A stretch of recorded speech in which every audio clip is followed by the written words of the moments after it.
Hello, welcome to Let's Talk Title with Emerald Coast Title Services. I'm your host and president, Dion Moniz, and with us is our co-host slash director of operations, Ashley Bowen. And so episode 13, this is part one. Lucky 13. Lucky 13, that's right. You ready to play some craps? I'm a craps girl. I do too. I am too. I mean, I love craps. You're a craps girl too. I'm a craps girl too. So today we're going to start a three-part series on comparing the two forms of contracts that are available, at least in our area. One is FARBAR and the other is CRSP. And if you don't know, FARBAR came out first and has been through several revisions. I guess the latest one is July of 17? April of 17. April of 17, thank you. And then, so anyway, FARBAR came out first, and at some point thereafter, the Florida Association of Realtors decided that they would make it simpler and came up with the CRSP form. And the CRSP stands for, we never tell people this. We don't. The Contract for Residential Sale and Purchase. And the FARBAR is the Residential Contract for Sale and Purchase. They took out a word again, the residential part. Yep. Cutting out words. That's what it's all about. They've cut out about 4 pages of words, actually, between CRSP versus FARBAR. But so what we're going to do is we're going to spend the next 3 episodes explaining the main differences so that you know what to look for in each contract.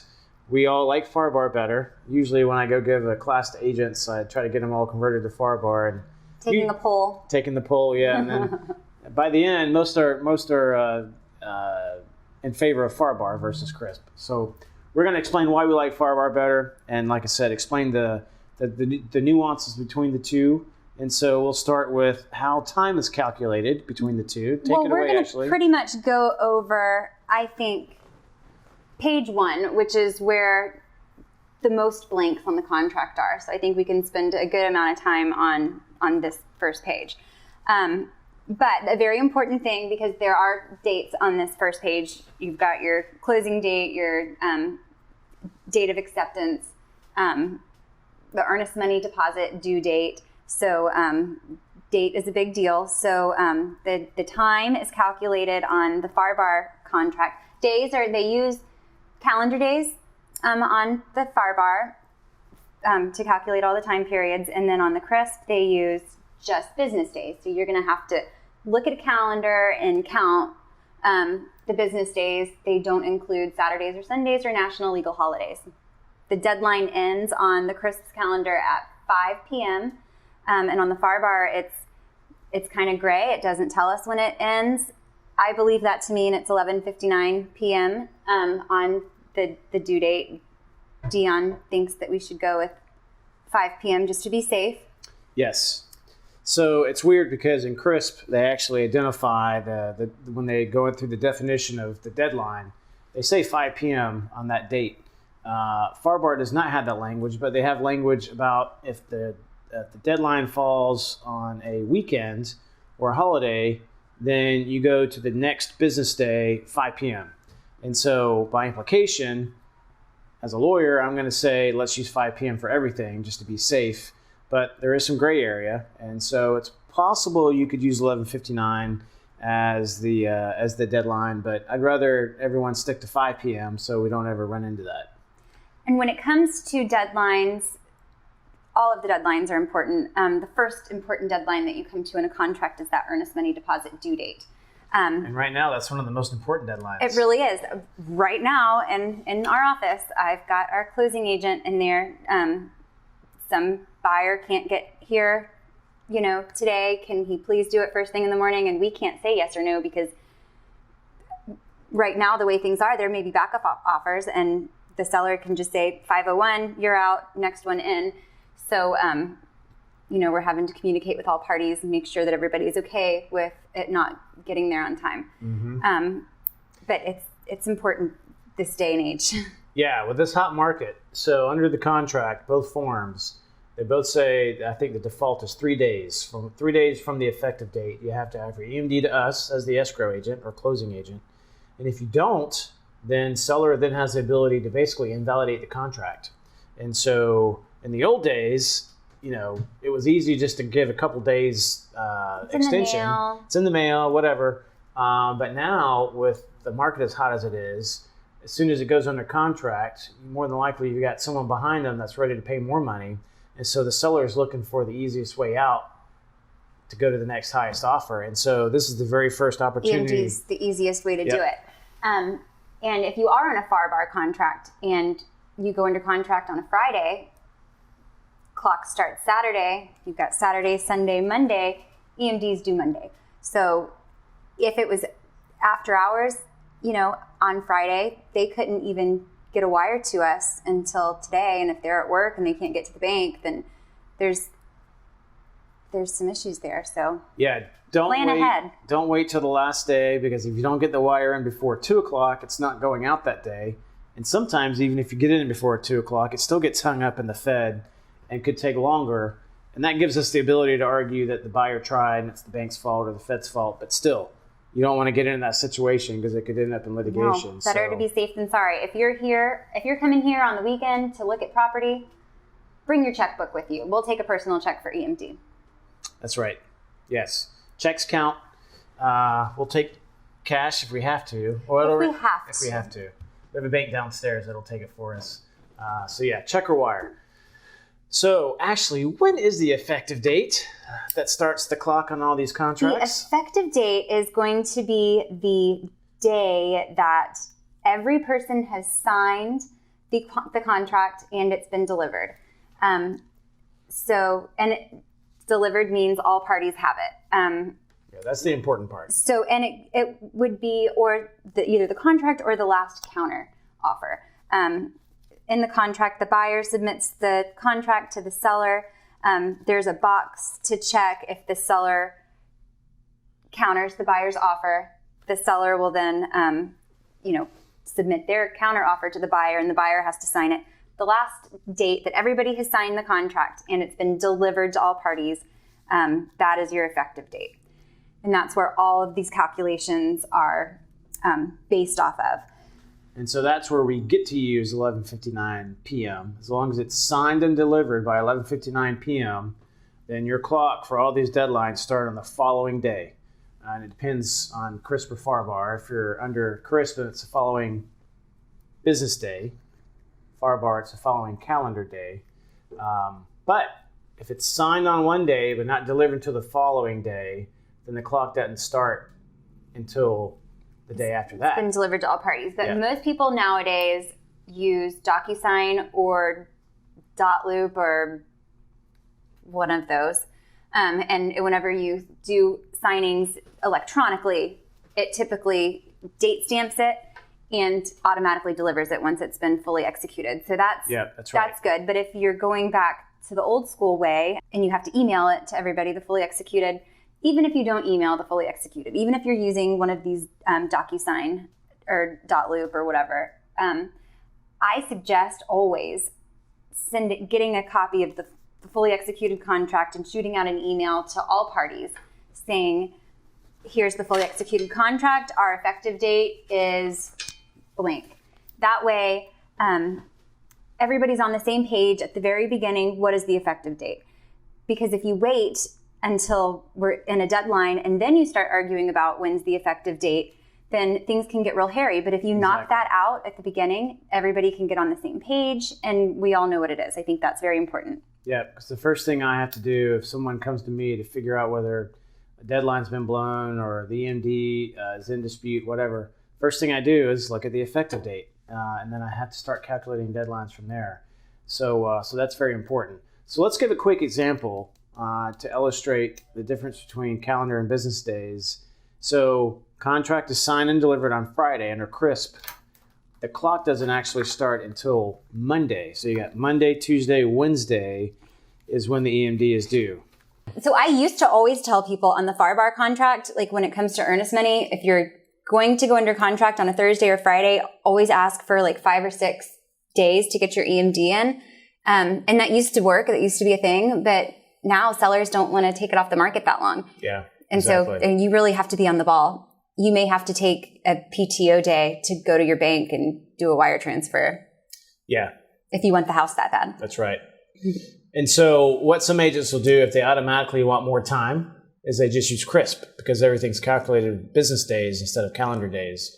And so that could be a trick of the trade that you use depending. But that also could mean not getting the offer accepted if it's on CRSP and the buyer prefers FARBAR because of the shorter time frames. Seller prefers FARBAR. Thank you. Seller prefers FARBAR. Got you there. You got me again. So the other quick thing, the other big difference between CRSP and FARBAR when it comes to calculating deadlines is in FARBAR, the default dates, if you leave it blank, it'll have a default date, and it's always X number of days from the effective date or X number of days before the closing. However, CRSP, at least on 2 occasions, one is the financing contingency and the other is the inspection period. The title... the title as well. Title evidence period is the same. Thank you. So it'll use a floating deadline, which, for instance, under the financing contingency, it's the earlier of 30 days after the effective date or 10 days before closing. So in that situation, you're having to calculate 2 different dates and figure out which one applies. And so it just makes it more complicated. Well, and it's the same for inspection periods on the CRSP, that it's 10 days after the effective date or 10 days before closing. In an inspection period, I think both financing and inspection periods, they're both important. Mm-hmm. But that's why no matter what contract you use, we don't want to see blanks anywhere. That's right. We don't like blanks. No blanks. Actually. No. Blanks are bad. Just, fill in a date, an actual date, and then there's no questions about deadlines. That's right. But most agents aren't going to do that. You should be one of the agents that do that. fill in the blanks. You're going to do it because you're watching our podcast. One of 10. All right. So the next thing we're going to go over. Well, I think that let's go over the first line of the contract. Who's the seller? Whenever.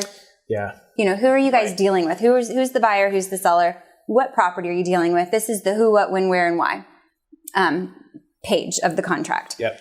The buyer, you should ask them how they want to take title, but as long as you check the assignability box in the contract, where I like the box that says buyer may assign but not be released from liability. So right. The seller shouldn't balk at that too much. Right. So if the buyer decides that they want to put it in their trust or in their LLC, or if they go under contract in their LLC and then their lender won't lend to them like that and it has to be in their individual names, then you've got room to wiggle around and you don't have to do any addendums or anything. But the seller, that's the most important one. Like who owns this property? Who are we giving this offer to? Yeah, and so what the agent needs to do on the seller side is always look up the last deed. What do you call it? The vesting deed? The vesting deed, thank you. I call it the last deed of record. We to make sure that the parties on the title or on the deed match up with A, your listing agreement, and B, the contract. And you could very well, the last vesting deed could be a husband and wife. One of the parties is dead, or a dead parent. It could be an entity that has since been dissolved. If any of those cases happen, don't be scared. We can fix it. You can always, a dissolved LLC or a dissolved corporation can convey property in winding up business. Yep. So that's no big deal. It's just a special affidavit that we have to use. And if we see dead people, we like to talk about that. It happens a lot. We have a whole episode dedicated to seeing dead people. Yes. We've got a probate attorney here on staff that can help us with that. So don't be scared, but we'll fix whatever your problems are, unless your John Doe is trying to sell the property, but it's really owned by Mary Smith, then we might have a problem. Yeah. That can be fixed too. Just whether we can fix it without litigation is another issue.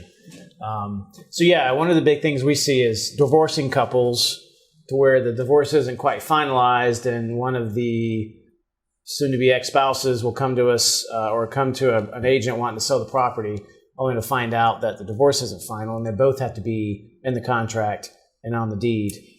And we've closed in situations such as that where the wife is supposed to get it in the final judgment of dissolution of marriage. But what we've had to do is both parties have to sign, and then we have deposited the proceeds into one of the attorney's trust accounts. Right. And then they hold it until the divorce is finalized. Yeah. But we have to abide by a final judgment of dissolution of marriage. We can't just go by your word. Yeah. Sorry. We have to see those documents. It's all about the documents.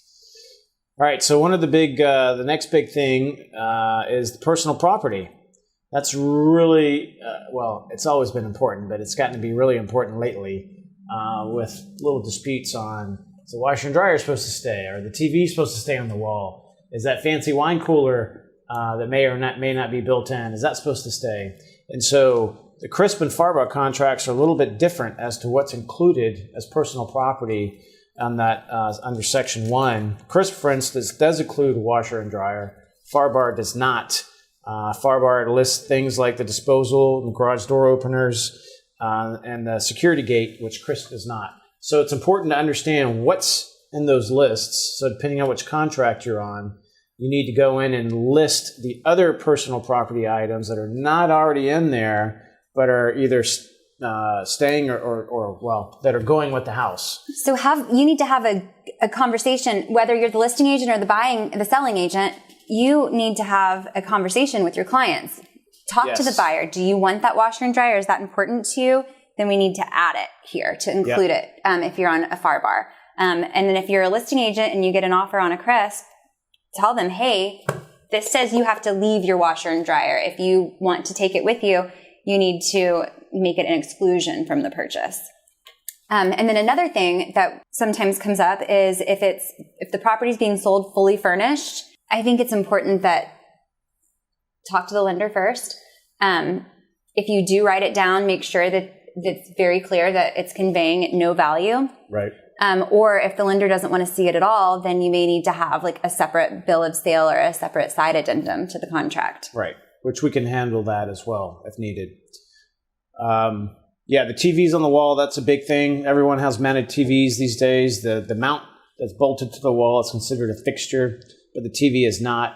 So make sure you specify if those TVs are supposed to stay. I mentioned the wine coolers earlier. That's another one because that's not one of the standard appliances that would be, assumed that would stay and are listed in there, like the refrigerator, dishwasher, and range. So specify whether that's supposed to stay. And on this contract, it states that the following items, which are owned by the seller and existing on the property as of the date of the initial offer, are included in the purchase. Make sure that your seller is aware that you might have this fancy 70-inch TV on the wall and you can't go and or if it's included, you can't go swap it out or what have you. If it's like a very expensive refrigerator, you can't go swap it out with a cheaper one before closing because you're still conveying refrigerator. Yeah, it has to be the one that was on the property on the date of the offer. Yeah, that's a good point. And going back to your point about if you're buying it fully furnished, take photos or reference the photos and the MLS is what will depict the property because it's best to take your own photos. You had a closing where you went to close and some of the stuff was gone. Antiques.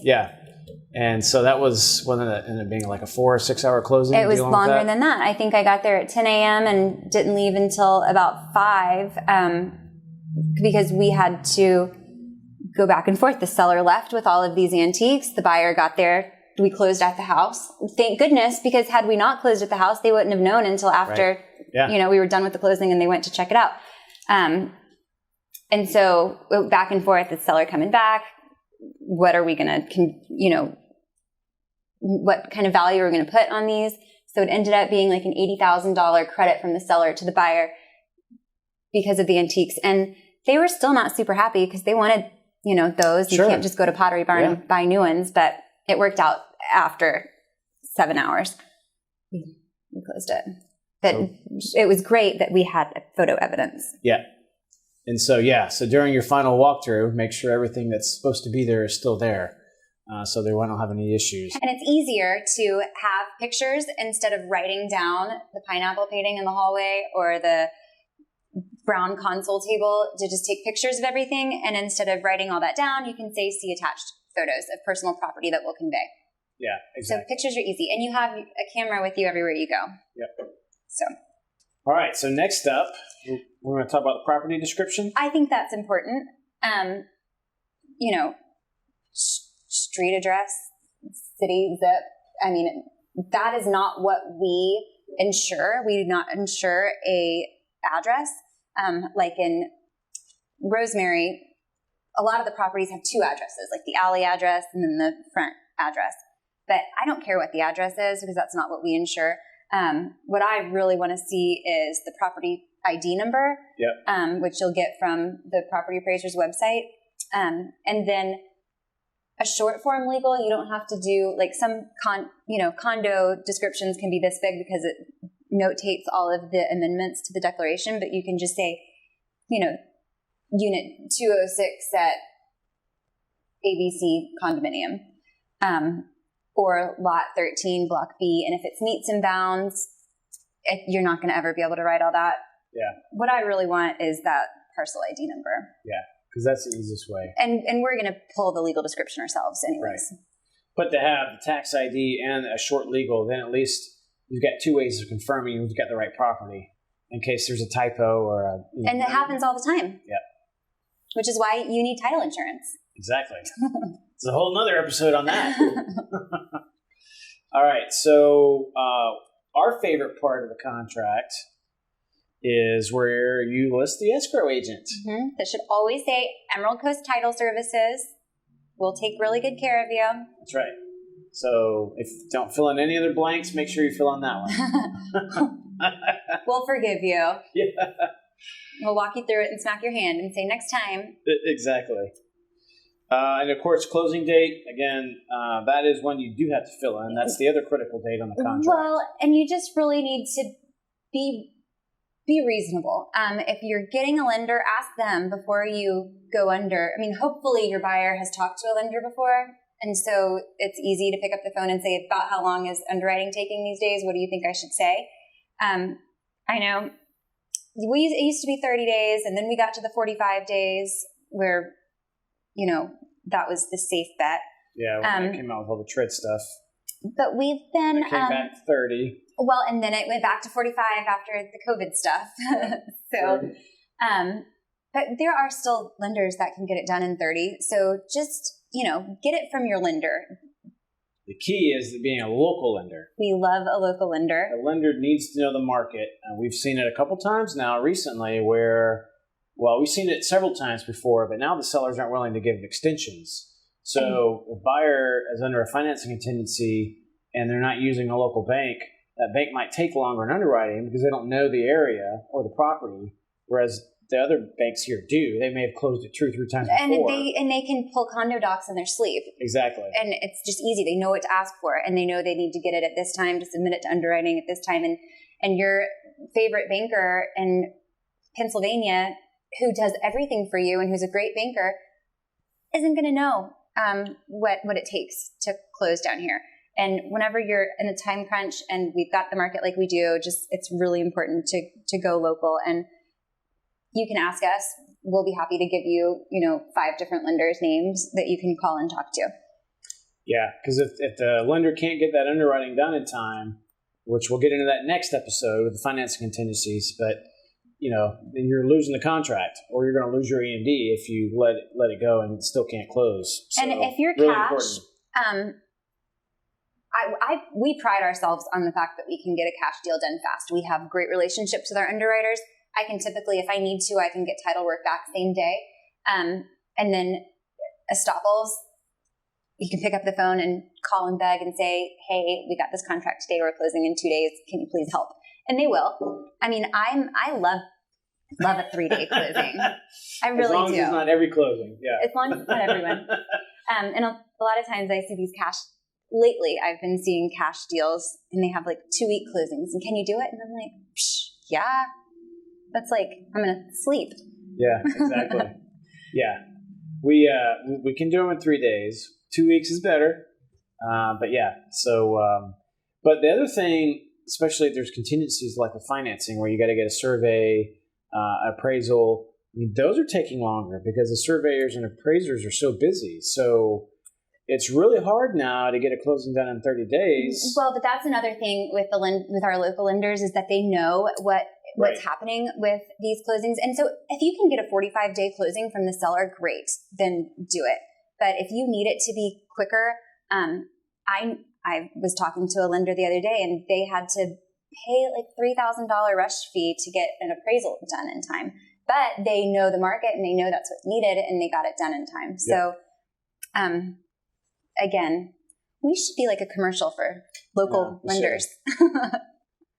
We should be paid to promote them.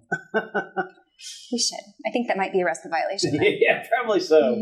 That's why I will give 5 names. That's right. That's why we haven't named anyone here. But yes, it is very important for all those reasons to keep it local when it comes to buying real estate here in our little paradise. Is that going to do it for this first I think part? so. I think that was a lot. There's a lot of information on this first page. And so you know the difference in the way that time is calculated. Yeah. And then the differences in the personal property. And those are the major differences, I think, in this page of these 2 contracts. All right. Well, stay tuned for part 2. We'll come back and we'll start with the financing contingencies. That's a big, meaty section of both contracts, and they're both very different. So we'll spend some time on that next time. As always, we always like to hear what topics you'd like us to present on, or if you're interested in being a guest and sharing some good information with us, let us know that too. If you have any suggestions, drop it here. That's right. And punch that like button. Is that what you say? Smash that like button. I'm getting there. Don't we have an event coming up? We do, actually. Thank you. So July 15th at the Chamber Boardroom, we're going to be putting together a seminar along with AB Plus Productions. Ada Bowman's going to come speak and tell all the realtors the importance of having your Google Places page up and running and optimized. And Centennial Bank is going to be sponsoring lunch for us, so it should be really good. We're looking forward to it. So for more information, check us out on our Facebook page or Instagram or website or down below. Or Google. Or Google. You can Google us. Exactly. All right. Well, other than that, we'll see you next time. Check you later.